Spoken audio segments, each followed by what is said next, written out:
하나님의 말씀은 열왕기하 7장 1절에서 2절까지 말씀입니다. 엘리사가 이르되 여호와의 말씀을 들을지어다. 여호와께서 이르시되 내일 이맘때에 사마리아의 성문에서 고운 밀가루 한 서아를 한 세겔로 매매하고 보리 두 서아를 한 세겔로 매매하리라 하셨느니라. 그때의 왕이 그의 손에 의지하는 자 곧 한 장관이 하나님의 사람에게 대답하여 이르되 여호와께서 하늘에 창을 내신들 어찌 이런 일이 있으리요 하더라. 엘리사가 이르되 내가 내 눈으로 보리라. 그러나 그것을 먹지는 못하리라 하니라. 아멘. 성경에는 기적, 이적, 표적 이런 단어들을 많이 말하고 있습니다. 기적이란 우리 아는 대로 자연 법칙을 뛰어넘는 현상을 말하는 것이고, 이적은 놀라운 능력과 그의 결과를 말하는 것이고, 표적은 사건을 통해 하나님의 뜻, 메시지를 알리는 것, 이렇게 구분할 수 있지만 사실은 다 똑같다, 비슷하다, 이렇게 이제 우리가 이해하면 됩니다. 그래서 이걸 통틀어서 오늘은 그냥 한마디로 기적이라 그렇게 표현을 하겠습니다. 우리 인간의 능력으로, 힘으로 할 수 없는 것을 하나님이 이루어주실 때에 이것을 기적 혹은 표적이라 그렇게 말씀을 드릴 수가 있는 것입니다. 오늘 본문에 기록된 다 읽진 않았지만 7장 전체를 보게 되면 핵심은 기적에 대해서 말씀하고 있습니다. 먼저 이 기적에 대해서 왜 필요한가 하는 것은 이때 당시에 상황을 보게 되면 이렇습니다. 먼저 아람 왕이 이스라엘을 침공하여 전쟁 중에 있었습니다. 우리가 전쟁은 정말 무서운 것이죠. 그리고 사마리아 성이 포위되어 성 안에 갇혀 있었어요. 나올 수가 없었습니다. 그러다 보니까 먹을 양식이 떨어지고 물가는 치솟았습니다. 그리고 먹을 것이 없다 보니까 자식을 서로 삶아먹는 그런 처지까지 이르게 되었습니다. 그런데 이런 일들이 있을 때에 하나님 기적적으로 이 문제들을 해결해 주셨다는 것이죠. 지금 언제 죽을 줄 모르는 상황을 하나님이 완전히 하나님의 능력으로 해결해 주셨다. 그래서 기적이라 그렇게 말할 수가 있습니다. 우리가 세상에 살아가는 과정 속에서 때로는 이런 일들이 있을 수 있습니다. 정말 앞이 안 보이고 정말 답답하고 정말 소망이 없는 그럴 때에 하나님은 하실 수 있다는 것인데, 그럴 때에 우리는 기적이다 그렇게 말할 수가 있습니다. 그렇다면 이 기적을 우리가 체험을 하려면, 우리가 맛보려면 어떻게 하느냐 하는 것을 하나씩 보도록 하겠습니다. 가장 먼저 첫 번째는 기적을 체험하려면 문제를 남의 탓으로 돌리지 말아야 합니다. 다시 말씀드리면 현재의 경제적으로 어렵다든가 가정적으로 어렵다든가 어떤 어려움이 있을 때에 그 어려움, 문제가 내 탓이다 생각을 해야지 남의 탓이다 라고 할 때에는 이런 기적을 체험할 수가 없다, 이렇게 말씀을 드릴 수가 있습니다.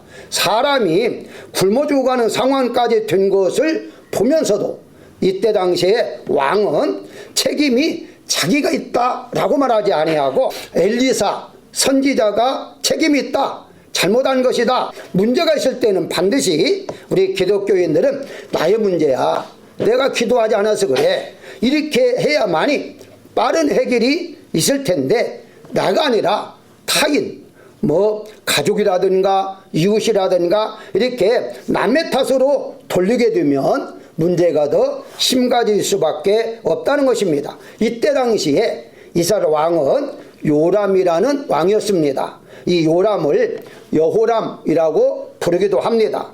자, 이 왕은 모든 문제는 이렇게 된 것은 자기가 아니라 선지자 엘리사 때문에 일어난 것이다, 그렇게 하면서 엘리사를 죽이려고 했던 것입니다. 열왕기하 6장 27절에 보게 되면 왕이 이르되 여호와께서 너를 돕지 아니하시면 내가 무엇으로 너를 도우라 라고 말한 내용이 무엇이냐면 이제 어느 날 왕이 지나가니까 그 성 안에 있던 한 여인이 굶어 죽게 생겼으니까 도와달라고 요청합니다. 그러니까 왕이 이렇게 말을 해요. 여호와께서 너를 돕지 않는데 어떻게 내가 너를 도울 수 있느냐? 나도 못 돕는다 라고 지금 말하고 있습니다. 그러면서 33절에 보게 되면 이렇게 말합니다. 왕이 이르되 이 재앙이 여호와께로부터 나왔으니 어찌 더 여호와를 기다리오 라고 말하죠. 자, 이 내용을 한번 분석해 보면요, 이 요람이라는 왕이 재앙이 하나님부터 온 것이다 라고 믿었어요. 그리고 해결도 하나님이 해 주실 것을 믿었습니다. 그런데도 불구하고 이 왕은 하나님 앞에 기도를 해야죠. 그렇게 되면 이 문제는 하나님 해결할 수 있는 문제야. 그러면 기도를 해야 하는데 기도하지 아니하고 어떻습니까? 바로 엘리사를 죽이려고 했다는 것입니다. 그 말은 무슨 말입니까? 누구 하나 책임을 져서 이제 정치적으로 전가시키려고 하는 거죠. 자기는 빠지려고 했다는 것입니다. 그래서 열왕기하 엘리사의 머리가 오늘 그 몸에 붙어 있으면 하나님이 내게 벌을 내리시리라. 무슨 말이죠? 죽이겠다는 거예요. 그래서 이제 죽이려고 사자, 즉 군인들을 보냈습니다. 이미 엘리사는 이걸 알고서 누가 온다 할지라도 문을 열어주지 마세요. 문을 닫고 열지 않도록 한 것을 볼 수가 있습니다. 이와 같이 지금 자세하게 시간상 설명할 수는 없지만은 남의 탓으로 돌리게 되면 이거는 해결점이 없다. 어떤 문제든지 먼저 우리 기독교인들은 이건 내 문제야, 내 탓이야, 내가 기도가 부족해서 그래, 이렇게 할 때에 하나님은 자비하신 하나님이기 때문에 은혜를 더 주시고 문제를 해결할 수 있게 하신다는 사실을 우리가 믿어야 할 것입니다. 두 번째는요, 기적을 체험하려면 하나님의 능력을 믿어야 됩니다. 다시 말씀드리면 이 어떤 문제라도 하나님이 해결해 줄 수 있다 하는 믿음이 필요하다는 거예요. 2절 말씀에 보게 되면 한 장관이 이르되 여호와께서 하늘에 창을 내신들 어찌 이런 일이시오? 무슨 말이죠? 못 믿었던 거죠. 하나님이 해결해 주실 수 있는 능력을 가진 분임을 믿지를 못했습니다. 그러다 보니까 이와 같은 말을 할 수밖에 없었죠. 엘리사가 내일이면 모든 문제들이 해결될 것입니다 라고 말하니까 이 장관이 좀 가만히 있으면 되는데 이런 말을 한 것이죠. 우리 한국 속담에 이런 말이 있습니다.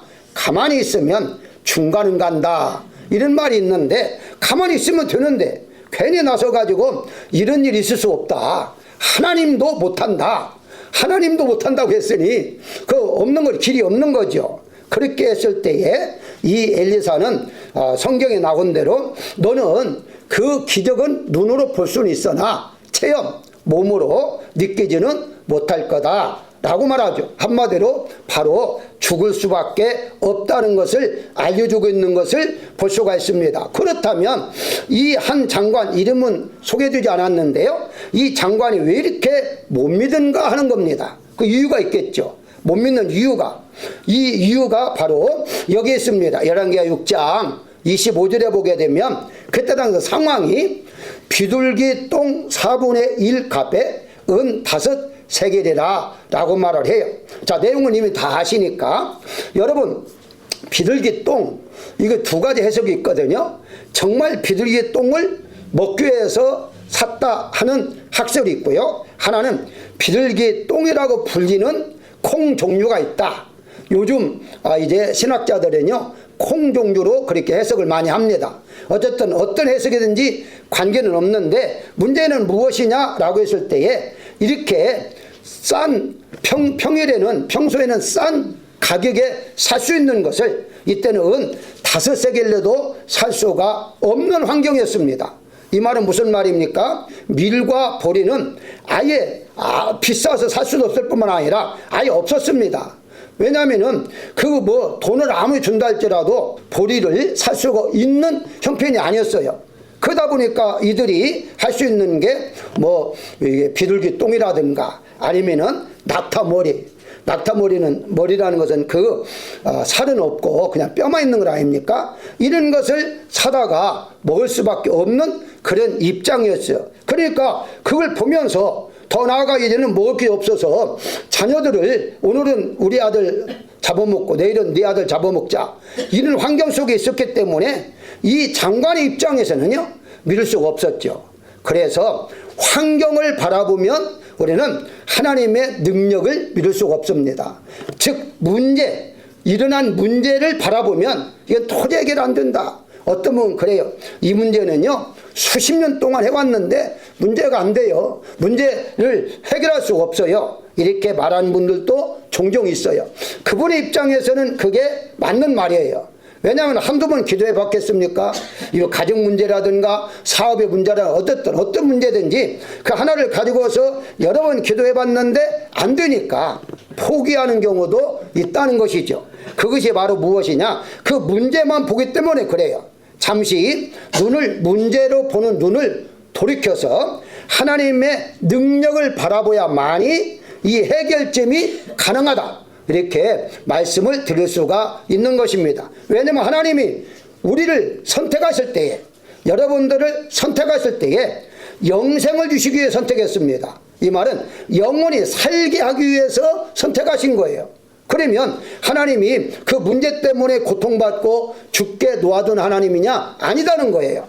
그러니까 그걸 생각한다면 그 믿음이 필요한 거죠. 그래 맞아, 우리는 할 수 없지만 하나님은 가능해 하는 것을 믿고서 끝까지 하나님의 능력을 바라봐야 되는데, 이 지금 한 장관은 하나님보다는 하나님의 존재는 믿었잖아요. 하나님이 늘 그랬으니까 하나님이 계신 것을 믿었는데 그 하나님이 능력으로 역사하신 하나님은 믿지 않았다는 거예요. 오늘날은 마찬가지입니다. 수많은 기독교인들이 하나님의 살아계심을 믿어요. 그러니까 교회도 다니고 예수님 이름도 부르고 기도도 하죠. 근데 중요한 것은 그 하나님이 나의 문제, 내가 해결할 수 없는 문제도 해결할 수 있다 하는 것까지는 잘 믿지 않은 것 같아요. 그러다 보니까 그 문제를 가지고서 고민하고 방황하고 걱정하고 근심하면서 살아가는 교인들이 많다는 사실을 우리가 알 수가 있습니다. 바울은 어떻게 말합니까? 고린도후서 5장 7절에 우리가 믿음으로 행하고 보는 것으로 하지 아니함이로다 라고 말을 해요. 우리가 여러분 아는 대로 사도 바울은 수많은 어려움을 많이 겪은 사람입니다. 죽음도 여러 번 겪었잖아요. 그런데 그때마다 승리할 수 있는 비결이 무엇이냐? 믿음으로 행했다. 믿음으로 행했지 보는 환경을 가지고 살지 않았다라고 말하고 있습니다. 그렇습니다. 우리는 당장 보여지는 어려움만 바라보지 마시고 그걸 해결할 수 있는 분은 하나님이시다. 하나님 얼마든지 해결할 수 있다는 것을 믿으시기를 주의 이름으로 축원합니다. 세 번째 말씀을 드립니다. 기적을 체험하려면 어떻게 하느냐? 믿음의 언어를 사용해야 합니다. 믿습니다만 하고 끝나지 말고 언어 자체가 바꿔져야 하는데, 다시 1절에 오늘 본문에 보게 되면 여호와의 말씀을 들을지어다 라고 말을 해요. 자, 이 엘리사 선지자가 여호와의 말씀을 들으라, 하나님 이렇게 해주실 것이다, 내일 이맘때면 이렇게 된다 라고 말씀을 해요. 그게 바로 하나님의 말씀을 대연한 것이죠. 대신 전한 것이죠. 자, 그런데 우리가 언어를 사용할 때 보게 되면 흔히 일반적인 언어들이 여러 가지 있지 않습니까? 그런데 우리 기독교인들이 사용할 언어는 어떤 언어인가? 가장 먼저 마이너스 언어를 사용하는 사람들이 있습니다. 마이너스, 이제 빼기 하는, 이것을 소비 언어다 이렇게 말하기도 하는데요. 특징이 무엇이냐? 부정적인 언어, 비난하거나 불평하거나 핑계하거나 한계를 정해놓고서 하는 말, 이런 사람들이 자주 쓰는 말이 무엇이냐? 짜증나, 힘들어, 못해먹겠어, 너 때문에 망쳤어, 어차피 안 되는 거야, 너는 항상 그렇잖아, 이런 식으로 말하는 것은 다 마이너스 언어라고 말할 수가 있겠고요. 우리 기독교인들이 사용해야 할 언어가 있는데 우리 기독교인들은 플러스 언어를 사용하면 됩니다. 특징이 무엇입니까? 긍정적이고 감사하며 격려하며 인정하며 해결책을 지향하는 그런 언어인데, 자주 쓰는 말이 있습니다. 덕분에요, 할 수 있어요, 오히려 좋아요, 감사합니다, 배울 점이 있어요. 괜찮습니다. 이런 언어들이 바로 우리 기독교인들이 사용해야 할 언어다라고 말할 수 있어요. 그래서 마이너스 언어는 이것을 다른 말로 말하면 죽음의 언어입니다. 이 한 장관, 이름 없는 장관이 사용한 언어는 마이너스 언어였고요. 죽음의 언어를 사용했기 때문에 결국은 죽을 수밖에 없었습니다. 플러스 언어는요, 생명의 언어에서 나오는 겁니다. 우리 모두는 다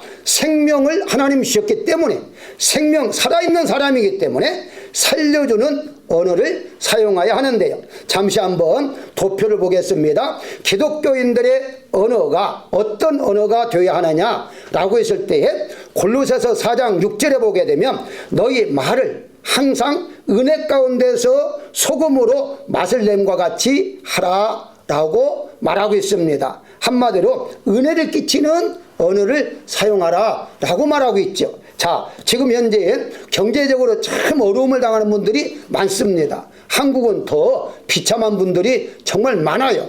이런 분들을 향해서 네가 잘못해서 그런 건 아니야, 뭐 정치가 잘못해서 그런 거 아니야, 물론 맞아요. 그럴 수도 있어요. 그렇지만 그 어려움을 당한 사람들에게 그렇게 말하는 것보다도 바로 은혜로운 말을 해줄 수 있잖아요. 조금만 참아볼까요? 같이 기도해 볼까요? 하나님 아시잖아요. 이렇게 얼마든지 할 수 있는데 그런 언어를 이제 사용하지 아니하고 세상적인 언어를 사용하다 보면 상처를 받을 수가 있다는 것입니다. 이 말을 심리학적인 용어는 우리가 잘 아는 대로 긍정적이고 적극적이다 라고 말을 해요. 자, 이 말을 저는요 신학적으로 바꿔놨어요.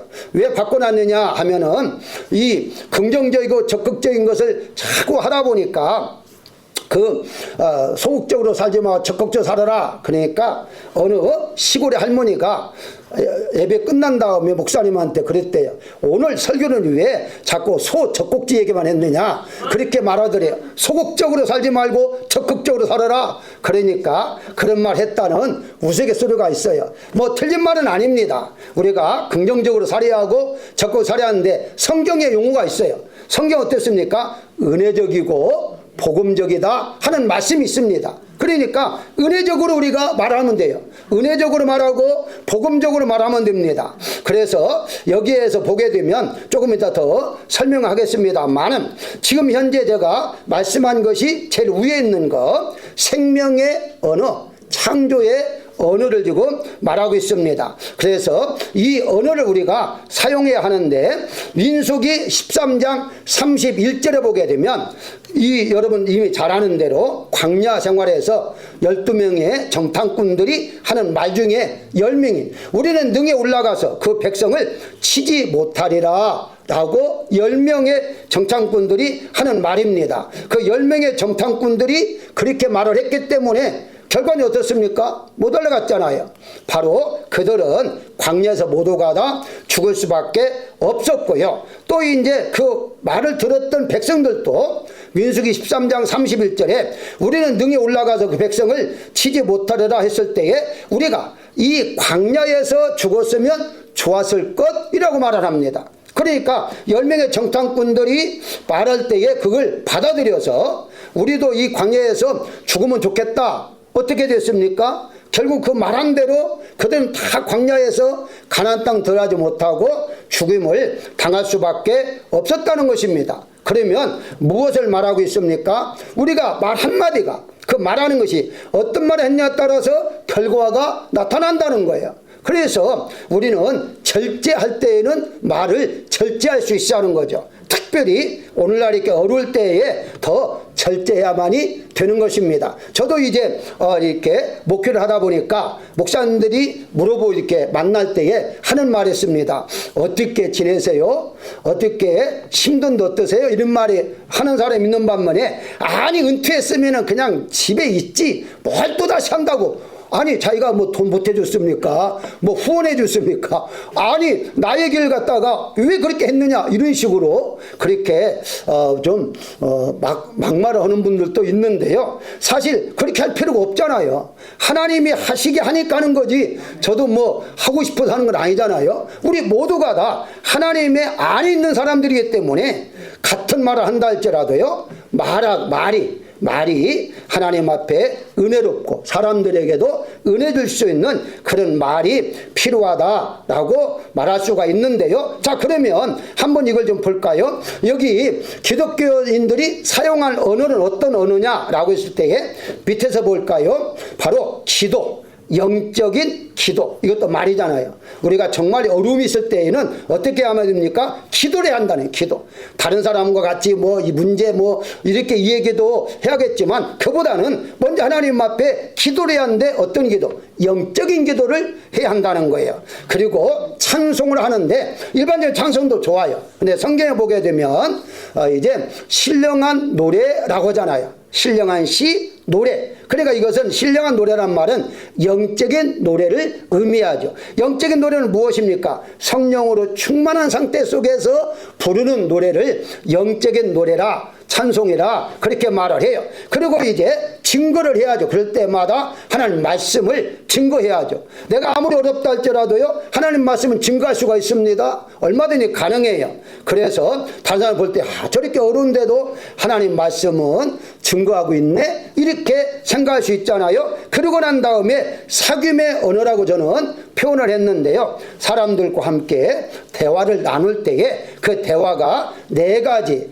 이제 요약해서 네 가지니까 더 많은 대화가 있겠죠. 다른 그림을 한번 볼까요? 다른 도표를 보게 되면 마태복음 12장 37절에 내 말로 의롭다함을 받고 내 말로 정죄함을 받으리라. 말 한마디에 그 말대에 따라서 너 어려운 사람이야, 너는 죄인 정죄, 너는 벌받을 사람이야, 말 한마디에 달렸다는 거예요. 그러면서 어떻게 말합니까? 우리가 해야 할 말은 여기 있습니다. 믿음의 언어, 소망의 언어, 사랑의 언어, 감사의 언어를 사용해야 한다는 것입니다. 입을 열 때마다 믿습니다, 믿음의 말을 해야 한다는 거예요. 소망의 말을 해야 한다는 거예요. 사랑의 말을 해야 한다는 거예요.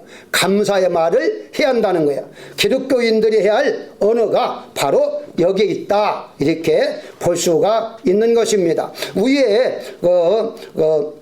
구절, 성경 구절들은 여기에 맞지 않는 거예요. 이거 다른 구절들입니다. 혹시 동영상을 보시는 분들은 이 구절을 참고하지 마시고요, 그냥 다른 것만 보시면 됩니다. 자, 그래서 이것을 어떻게 말하느냐, 살림이라는 말을 여러분들이 많이 들었을 거예요. 살림이라는 말을 들었을 때에 어떤 살림이냐 할 때 살림살이라고 하잖아요. 살림살이. 그러면 우리가 살림살이 할 때에 가정에서 생활하는 것을 살림살이라 이렇게 생각하는 사람들이 있고요. 그리고 이제 도구, 살림살이 하니까 그 생활하는 살림의 도구를 말하기도 해요. 근데 그것만 말하는 게 아니에요. 이것은 우리가 흔히 살림살이라고 할 때에 시집살이 들어봤죠. 시집살이, 더 나아가서 처가살이, 타양살이, 머슴살이, 옛날에는 식모살이, 새빵살이, 시모살이, 살이란 말이 많이 있잖아요. 자, 이 살이란 말이 무엇을 말하느냐 하는 겁니다. 순수한 우리 한글로 말하다 보니까 많은 분들이 이걸 살림살이를 달리 이해하는 경우도 있어요. 그래서 제가 정확하게 말씀을 드립니다. 살림이란 살아있는 것을 의미해요. 살이란 살아있는 사람이 살아가는 것을 의미해요. 그러니까 이 시집살이 할 때에 살이가 뭐예요? 살아가는 거잖아요. 생활에 나가는 거잖아요. 그러면 무엇을 말하느냐? 하나님께서 다시 도표를 보게 되면요, 이 도표가 옆에 있습니다. 살림이라고 되어 있잖아요. 살림이라고 되어 있는데 이 살림이 뭐냐? 살리는 언어라는 것인데, 이미 하나님은 우리를 살려주어서 우리는 살아있는 자입니다. 살아있는 자. 살아있는 자는 어디 살아있습니까? 예수님 안에서 예수님의 생명으로 살아있는 거예요. 그럼 우리가 어떻게 합니까? 시집가면 시집살이라는 것처럼 우리가 예수님 안에 살아났으니까 예수님 안에서 살아가야겠죠. 그게 살이죠. 그게 바로 신앙살이라 이렇게 말할 수가 있습니다. 흔히 우리 기독교 용어로 말하면 신앙생활 이렇게 말씀을 드리면 됩니다. 그게 신앙생활이 바로 신앙생활, 바로 이렇게 이해하면 된다는 것이죠. 그게 바로 우리가 무엇을 말하느냐? 기도하고 찬송하고 증거하고 교제를 나누면서 살아가는 것, 이게 바로 우리가 예수님 안에서 신앙생활을 하는 것이고, 이 신앙생활이 다른 말로 말할 때에 살아있는 언어를 사용하는 거다라고 말씀을 드릴 수가 있는 것입니다. 죽은 자는 이미 영혼이 죽었기 때문에 입을 열 때마다 죽는다는 말을 할 수밖에 없어요.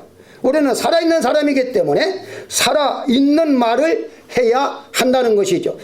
다시 한번 말씀드립니다. 예수님 안에서 우리가 살아있으니까 예수님 안에서 우리는 살아가야 해요. 이게 바로 아무리 어렵고 힘들어도 끝까지 우리가 지켜야 하는 무엇이냐, 예수님 안에서 신앙생활을 해 나갈 때에 밖에 있는 모든 환경은 하나님 그때그때 따라서 다 해결해 주신다는 사실을 여러분들이 믿으시기를 주의 이름으로 축원합니다. 결론의 말씀입니다. 결론은 무엇이냐, 여기 기적, 이적, 표적 이런 모든 것들은 하나님이 하신다는 것을 우리가 믿어야 할 것이고요. 이렇게 믿으면서 우리가 해야 할 것이 무엇이냐고 했을 때에 항상 우리의 언어를 사용할 때에 은혜적이고 복음적인 언어를 사용해야 한다는 것입니다. 그래서 우리가 생명의 언어는 무엇이냐, 믿음의 언어, 소망의 언어, 사랑의 언어, 감사의 언어를 늘 사용하고 있을 때에